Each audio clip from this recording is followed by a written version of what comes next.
Xin chào các bạn. Trong video hôm nay thì mình xin chia sẻ với các bạn cách tạo ra cái bộ rễ cho cây sả để chúng ta mang đi trồng nha các bạn. Với cách làm này thì cái cây sả chúng ta nó hạn chế cái tỷ lệ chết nha các bạn, và đặc biệt nó sẽ phát triển rất là nhanh.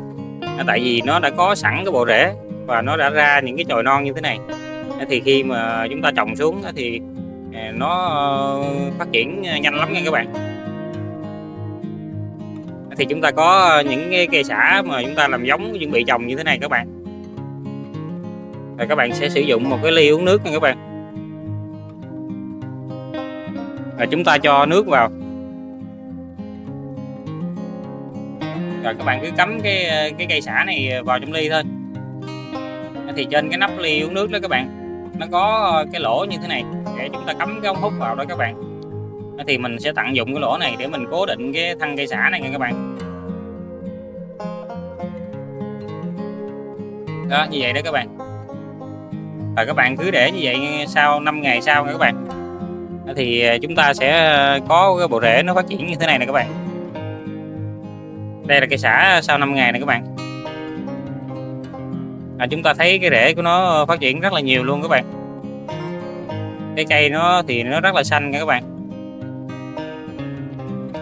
Và trên cái lá của nó nè các bạn, nó mọc thêm rất là nhiều cái lá non trên đây nè các bạn. Lúc trước thì chúng ta chỉ cắt ngang đây thôi các bạn, bây giờ nó đã ra dài thêm nè. Rồi các bạn xem, nó rất là xanh tốt luôn các bạn. Để mình mở ra cho các bạn xem cho rõ hơn nha các bạn.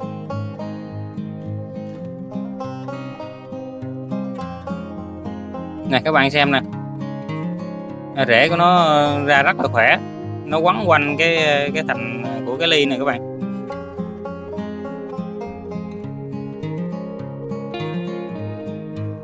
Như một cái đế để nó giữ thăng bằng cho cái cây luôn đó các bạn.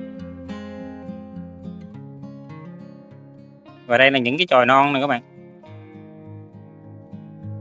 Khi nó ra được những cái chồi non này thì chúng ta mang đi trồng thì cây sả mình nó phát triển nhanh lắm nha các bạn.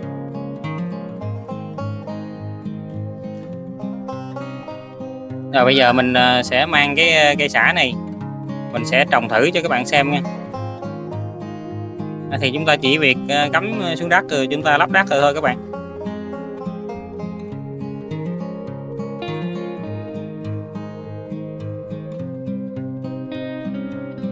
Thì cái video của mình đến đây là kết thúc nha các bạn. Các bạn xem video nếu thấy hay thì các bạn nhớ cho mình một like để ủng hộ kênh của mình. Các bạn nào chưa đăng ký kênh thì các bạn nhớ đăng ký kênh để theo dõi những video mới nhất tiếp theo của mình. Mình cảm ơn các bạn rất là nhiều. Xin chào tạm biệt và hẹn gặp lại các bạn ở video tiếp theo.